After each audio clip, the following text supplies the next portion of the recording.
Last week we talked about the Planet of the Apes trilogy, at least the remake of it. This week we're also talking about a big ape. Godzilla vs. Kong, The New Empire.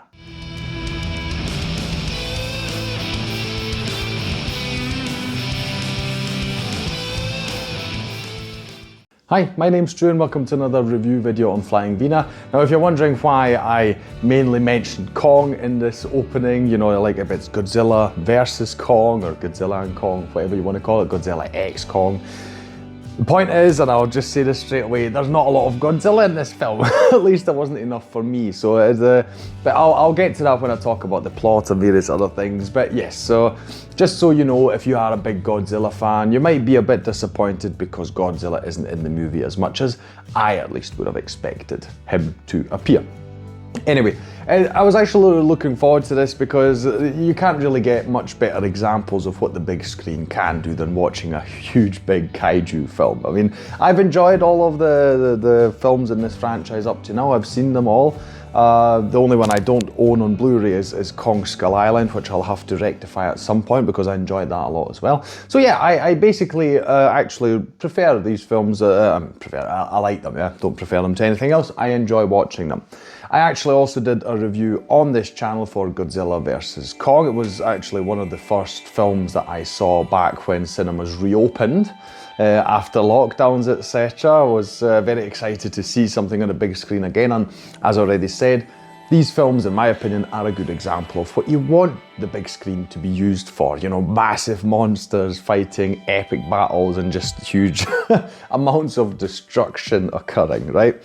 And on that level, at least, this film also delivers. Not quite as much. That's owed to something that I'll explain in the plot bit, the plot section, but still, yes, it definitely delivers. So yeah, again, I watched in IMAX, and I would also recommend when you watch these films, it must be a bit of a letdown, you know, when you see them at home, even although they're still amazing. But yeah, definitely try and see them in the cinemas. Now, my experience with Godzilla is more or less just with the new franchise, so starting with 2014's Godzilla. Same goes for King Kong. I was never a big King Kong fan. The concept of it just didn't fascinate me, and I always found it a bit silly.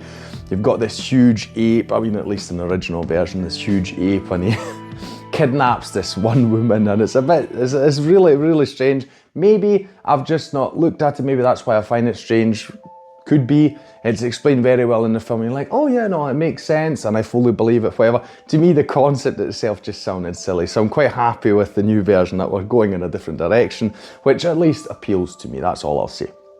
Now, if you're not familiar with, I mean, I would hope that you at least are familiar with the concept of Godzilla or Kong or these huge kaijus. These are massive beings, ancient beings. They've been on the planet for ages, and quite a few of them are so-called apex predators. They seek each other out, just basically to make sure the natural order is in place. You know, the strongest keeps going, gets to go on, all these kind of things. Now, we actually continue where Godzilla vs. Kong left us, so I would actually recommend, if you want to watch this, it definitely does. You don't have to see all the previous Godzilla and Kong films. They're not quite as necessary. I'm talking about the first and second Godzilla and Skull Island, but you should have seen Godzilla vs. Kong because that really shares a lot of what we're seeing here. So, to just briefly explain the plot, now, if you haven't seen Godzilla vs. Kong, one thing that we discover is the Hollow Earth, which is this conspiracy theory that within the Earth there is actually a whole nother environment that things can live in, or in this case, are living in. So, it's basically, if you go far enough down into the Earth's core, you will find this luscious space to live in. This is what we discovered in Godzilla vs. Kong. This continues on here. So, we've got two sides of the story. Basically, the agreement was at the end of Godzilla vs. Kong, Godzilla stays on the surface of the planet, Kong is in this hollow earth. They're far enough away, they won't bother each other, and everyone's happy, right? That's how it goes. In this version, we've got Godzilla sensing, because Godzilla seems to have this sort of sixth sense when it comes to these things, that there's another big being approaching or fight approaching, and he needs to prepare himself. He needs to level up or increase his energy. And so we watch as Godzilla is doing a lot of strange things. The people on the surface are trying to figure out what he's doing precisely. He's absorbing a lot of energy, and they're like, okay, he's preparing for a battle. They're not quite sure what he's preparing for, but he's definitely preparing. This is worrying us. At the same time, we've got Kong in the Hollow Earth, and he is actually looking for other apes like himself, you know, because we found out in Godzilla vs. Kong that, you know, they've got this connection here. He has got this connection to Hollow Earth, the apes like him, you know, there are some there, and so he's looking for them, and we watch his journey, right?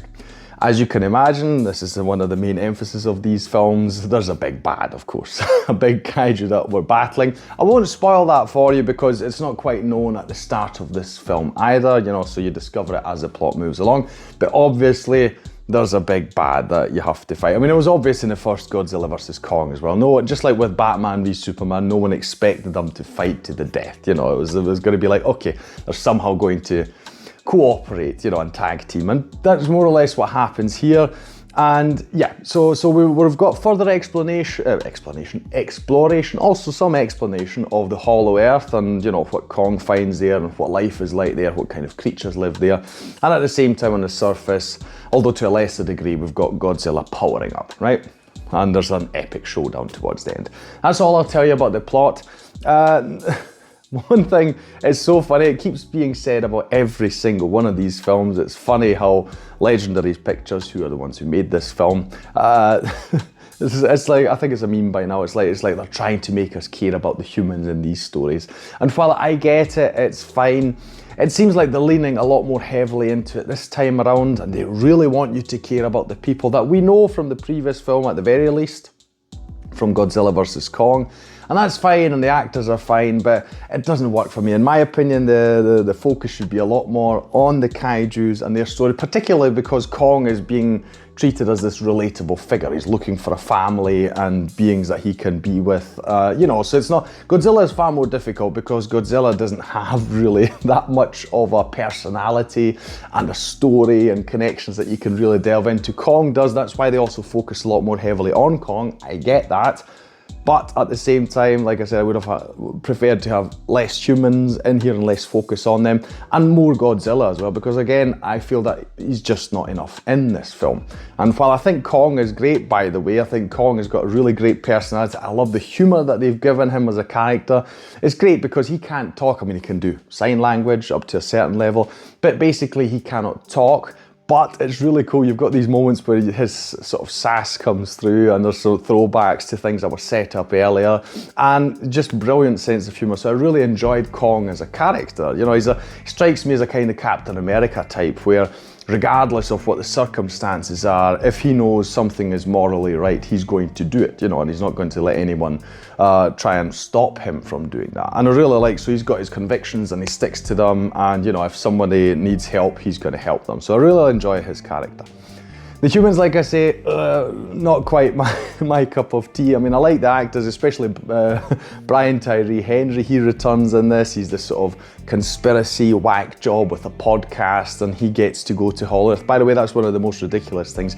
You've got this random group of 5 people, none of them actually equipped to go on what is a very dangerous mission. You're going to a place where all the creatures are massive, and you're just there with one single guy with a gun, and you've even got a kid with you. It's so ridiculous. While it's not a military thing, it's a private company, they still would never allow it to happen in this way. Anyway, Bryan Tyree Henry, I'm convinced at some point, you know, as he was reading the script maybe, or while he was filming at some point, he went, you know, just fuck it, I'll just have a blast here and just go as far off the rails as I can, because his character is also written like that, and it's just so ridiculous at times.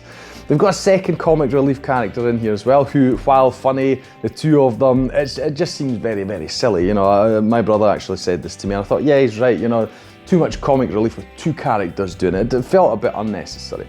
That's the one thing. The next thing is we've got so many Deus Ex Machina moments in this film where I really rolled with my eyes, because it's like, is this really what we're going for? You know, it's like, it's a bit much. Where regardless of what situations happen, there's always a solution that just falls out of the sky. It's really, really silly. I don't want to spoil the story, so I'm not going to name any specifics, but it happens a lot. So every time our characters are faced with a problem, a solution just randomly appears magically, and it just works. And you've got some scenes that felt very, very silly to me. Now, again, my brother pointed out to me, he's more familiar with the original Godzilla films, that there's a lot of silliness in them as well. And while I can appreciate that, they obviously didn't have a big budget and different times, etc. It feels really weird in a film like this with a really good production budget. You know, for me, it was not good. But okay, fine, you know, some goofiness, okay.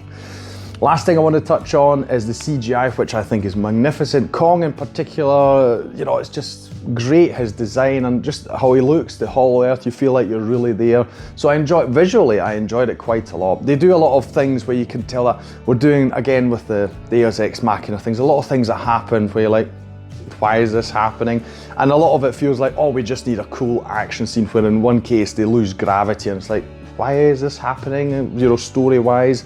Doesn't matter, we want a cool sort of gravity scene going on, fine. Bryan Tyree Henry explains it and I was sitting there going, what? You know, the explanation, even pseudo-scientifically, made no sense to me whatsoever. But maybe I'm just a dumb person, you know, that's quite possible, I won't deny that. Anyway, what I haven't seen yet is Godzilla Minus One, which came out recently from Japan, you know, in a long time, a Japanese-made Godzilla film. I mean, I heard a lot of good things about it. I still need to see it. I'm definitely going to buy it at some point. And if it's as good as I've been hearing, you'll probably hear about it on the channel at some point as well. So that is on my radar, at least for now. I do hope they'll continue making these films. I generally enjoy them. So while I've got some nitpicks here and there, overall, I still enjoyed it. I mean, it's really great. Like I say, I like Kong as a character very much. Just wish that there'd be more Godzilla in these films, and maybe the next one we can finally, you know, not focus so much on the humans. I get that they feel they're important, but they really didn't do much for me. It's like, again, also with them, it's everything just, all these coincidences that just sort of put the whole puzzle together. It's just a bit too much for me. But again, recommended for those of you who enjoy massive destruction and huge battles on screen. I mean by huge, the size of the combatants. That was definitely very entertaining. I enjoyed it a lot visually, and yeah, looking forward to hopefully seeing this franchise continue. That'll be all from me today. If you enjoyed this video, please like, share and subscribe. It is the best way to support this channel. You know, YouTube really wants you to do these things. I know I keep mentioning them every video, but that's just what it's like. If you want to say anything about this video or the film itself, please put that in the comments down below, comparisons to the other ones. If you've seen Godzilla Minus One, don't share spoilers, but do tell me what did you think of that. I'm assuming you will tell me it's definitely worth checking out, which I plan to do. Any and all of that you want to say down in the comments below. I'll thank you for watching this video, and I'll see you in the next one on Flying Wiener. Take care, bye.